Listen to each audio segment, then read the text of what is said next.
Attention, all true believers. Marvel Comics is on the air. Out of the pages of the world's greatest comic magazine come the adventures of the Fantastic Four.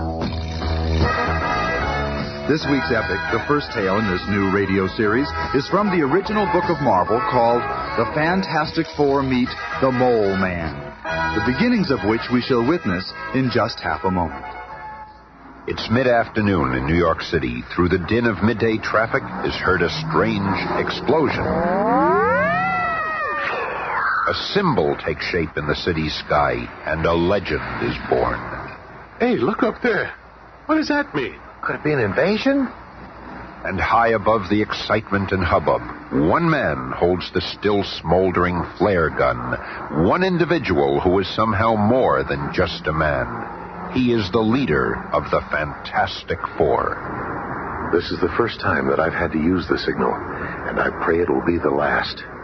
In another part of Manhattan, Susan Storm is having tea with a society friend when she hears... Sue, look out there. What? That symbol in the sky. What do you suppose it means? Oh, I'm sorry, Jackie. I have to go now. What? But we haven't even started our lunch. So it's happened at last. I must be true to my vow. There's no turning back. She's gone. But how? It's time for the world to meet the invisible girl. And at the same time, in a men's clothing store downtown... I'm sorry, sir, but we don't carry anything large enough to fit a man of your stature. Bah! Everywhere I go, it's the same story. I'm in a world too small. Say, look in the sky. That bright red symbol with the number 4 inside. Huh? What can it mean? Let me see that. So the time has come. Out of my way! What? Why do they build doorways so narrow? Holy smokes, a monster. Officer, do something. Halt! Halt or I'll shoot! I warned you! What I like about New York people is so friendly. You see that? He'll get that manhole cover out of the ground with his bare hands. Take my special underground express route. There's so many tunnels under the city, and this is faster than subways. Quieter, too. This ought to be far enough. There's no opening above. I'll just have to make an opening. The monster came up out of the ground. It don't look human. We're being invaded by Martians. Call out the army. Oh, we're being invaded. Invaded? Well, before we make such a decision, let's observe another scene at Swanson's garage. We got her purring like a lamb, Johnny boy. Good, that's the way it should be. There's only one thing I like better than working on cars. What's that? Hey, look. What's that in the sky? That's my cue. Flame on. Hey, Johnny, what's happening to you? Remember me saying there's only one thing I like better than working on cars? Well, this is it. The figure which just seconds before had been Johnny Storm is now the Human Torch, flying through the skies like a flaming meteor. Red Dog Base to Squadron Leader. Scramble alert.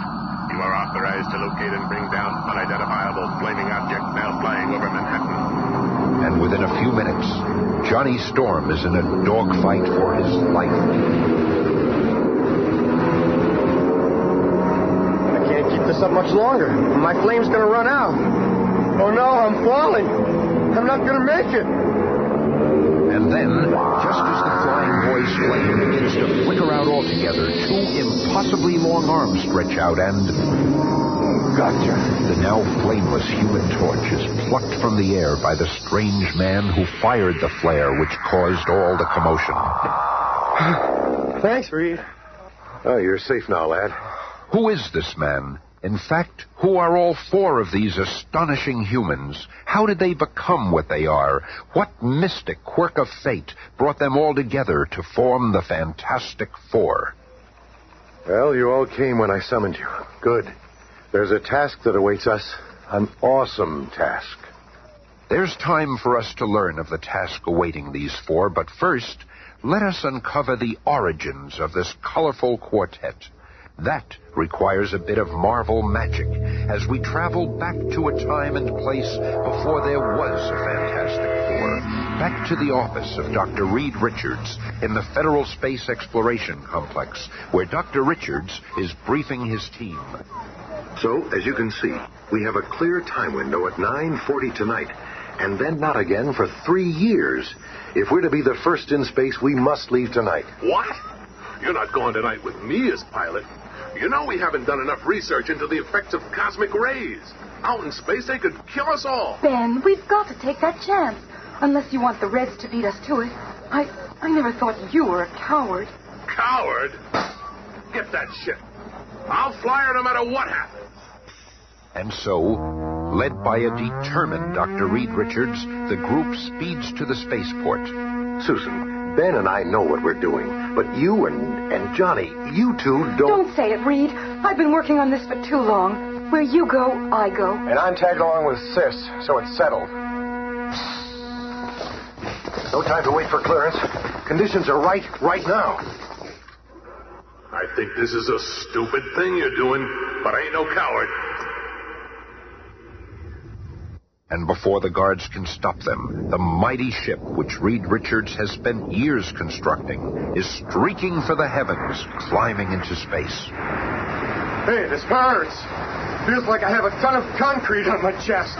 Caused by our fantastic rate of acceleration, Johnny. Right, but the ship is acting like a perfect baby. Yeah, but we still don't know about those cosmic rays. Higher and higher, like a silver bullet, the sleek spacecraft soars. Hear that? The rays are penetrating the ship. I warned you. My head is pounding like it's going to burst. Rays have affected my hands. I can't steer. Ben was right. We should have waited. We should have had heavier shielding. But Sis, I feel like I'm burning up. My body is so hot. Can't move. I tried to warn you. At that moment, the powerful rocket's autopilot takes over and the sleek ship returns to Earth in a rugged but non-fatal landing, leaving our quartet of cosmically charged champions deep in the jungles of South America. Oh. Reed, after all your work, we failed. I'm just grateful we're all alive. But we failed. Bah, what'd you expect? And we still don't know what effects the cosmic rays will have on us. Oh, Reed, I feel strange. Susan! Look at Susan! Sis, what's happening? You're fading away. Oh, no.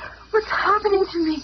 Reed, Ben, Johnny. Somehow the cosmic rays have altered your DNA, making you invisible. Sis, I can't see you at all anymore. Tried to tell you to wait. How long will it last, Reed? That's gotta be the question of the century. How long will it last? There's no way of knowing. What if she never gets visible again? Easy, Johnny. Susan, concentrate. Think about your physical form. Try to imagine yourself visible. I'll try, darling. Look, it's working. I can feel it. Oh, Susan, it is working. Oh, it feels so strange. Oh. Boy, you were lucky. We might never have seen you again. Richard, you were crazy for proceeding with this experiment. How do you know she won't turn invisible again? Oh, Ben, I'm all right now. Oh, sure, you're okay now, but what about a minute ago? And what's going to happen to the rest of us, wise guy? Ben, I'm sick and tired of your insults and complaining. I didn't purposely... And I'm sick and tired of you, period, Bub. In fact, I'm going to paste you one right in that smug face of yours. I've been wanting to do this for a long time. Ben, wait, Ben. What's happening to him, Sis? I don't know, Johnny. His skin is cracking. He's turning into orange rock. Wait, Ben. Don't try to talk yourself out of this one, Doc. I'm going to nail you. He pulled that tree right out of the ground. He's turning into some kind of thing. Oh, Reed, darling, do something. Reed, darling. Oh, something is happening.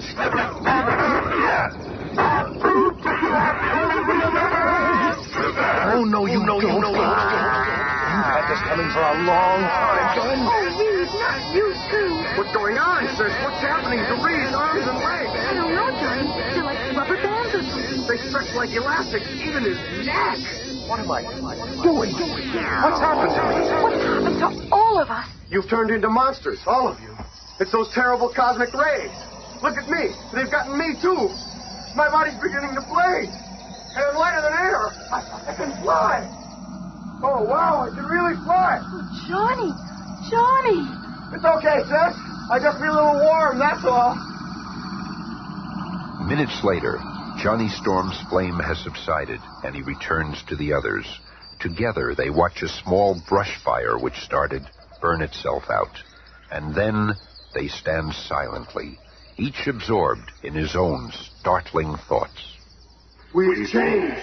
All of us. We're more than just human. Listen to me. You too, Ben. Together we have more power than any humans have ever had. Why, we... You don't have to make no speech, big shot. We understand.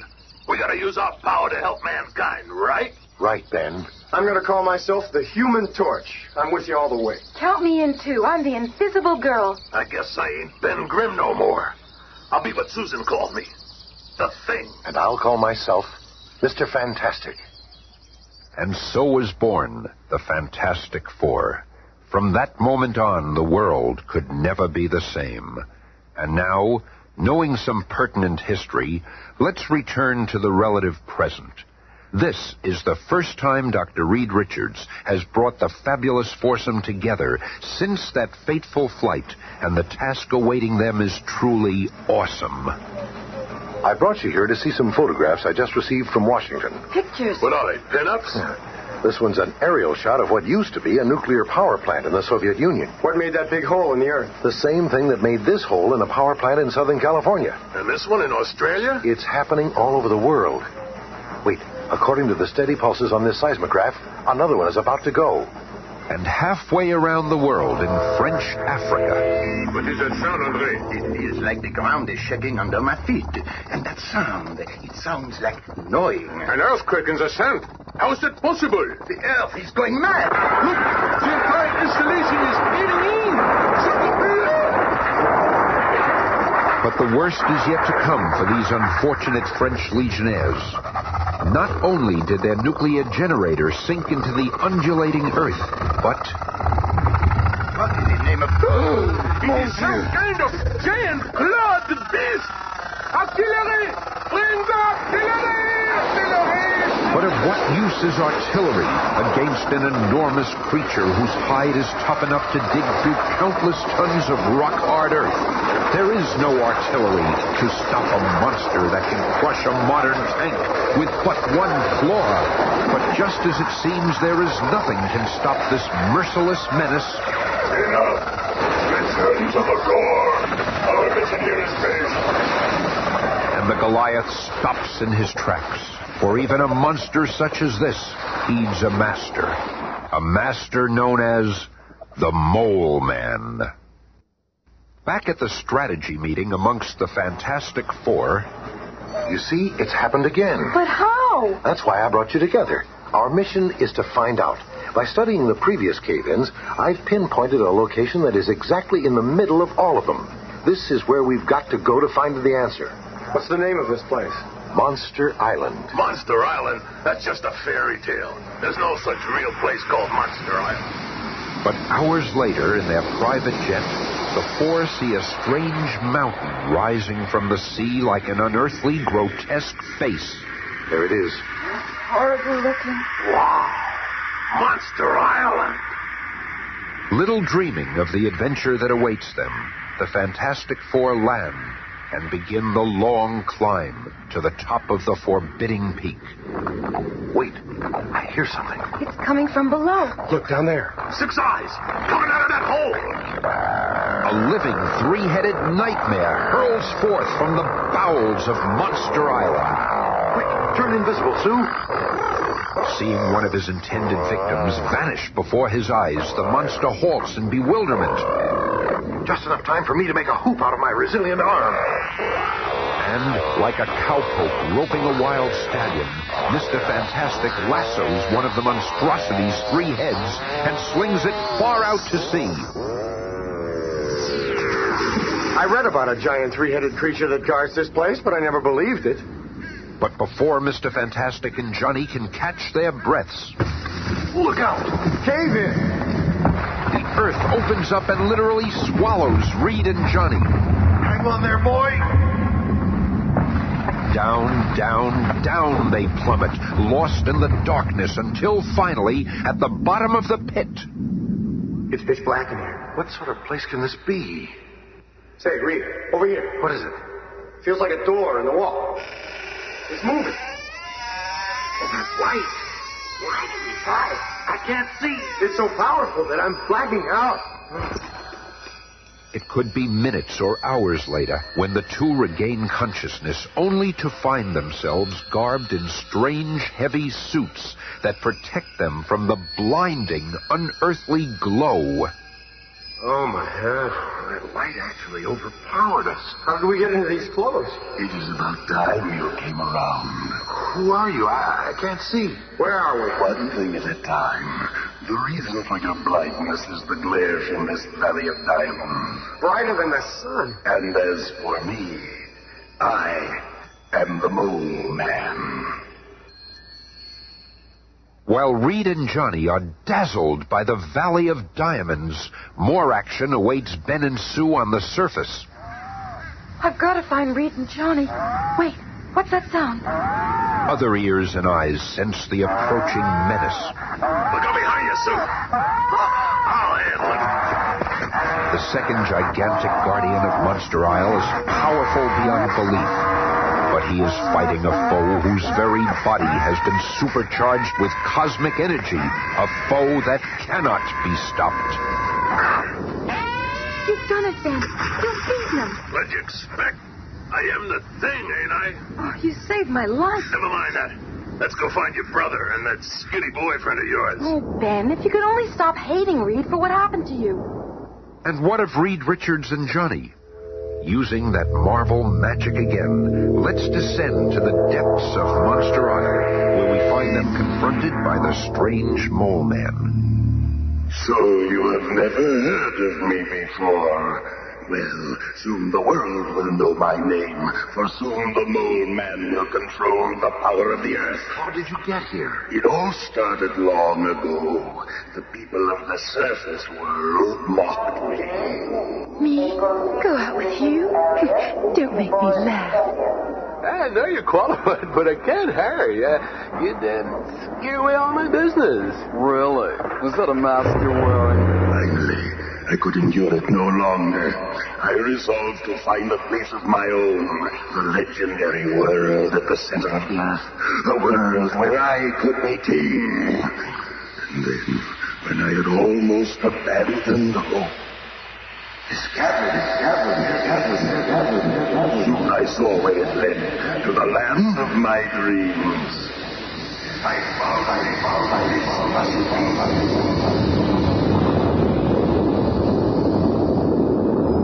But the sudden shock of my outcry in that blue, silent cavern caused a violent avalanche.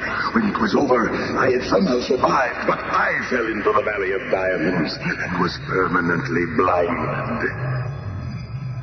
That was the last of my misfortunes. My luck has changed as I mastered the creatures down here. Made them do my bidding. With their talents, I carved an empire out of the earth's core. I conquered everything around me. I developed the ability to deal with the dark and the blindness. Here, take this pole. Try to hit me with it. What do you mean? Go ahead. Take a swing at me.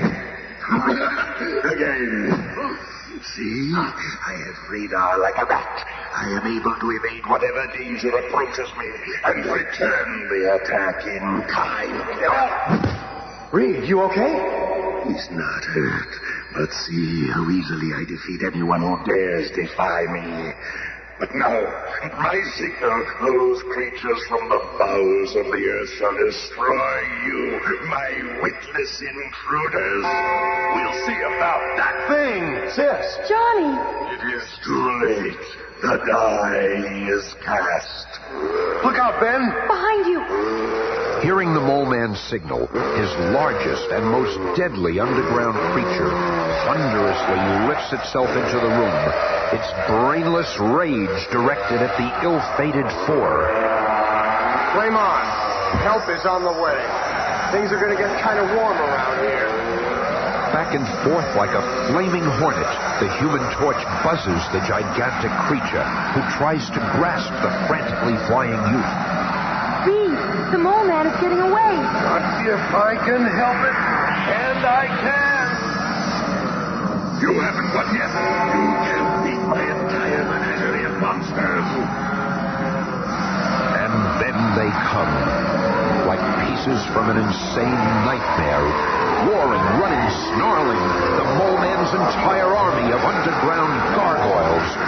But the unbelievable power of the torch flying between his fantastic allies and the pursuing hordes blazes a swath of melting earth. This will cause a landslide, stealing those creatures from us. You did it! And we're free, too. We better get out of here. This whole place is going to erupt. And moments later, What happened to the Mole Man? I left him there. He'll never bother anyone. Look, he's destroyed the entire island. It's the best way. There was no place for him in our world. I just hope we've seen the last of him. whether we've seen the last of the Mole Man or not, one thing is certain. We'll see much more of the world's most incredible quartet in the weeks to come as we pursue the further adventures of the Fantastic Four. Be listening again on Monday when the Fantastic Four face the marvelous menace of the Miracle Man.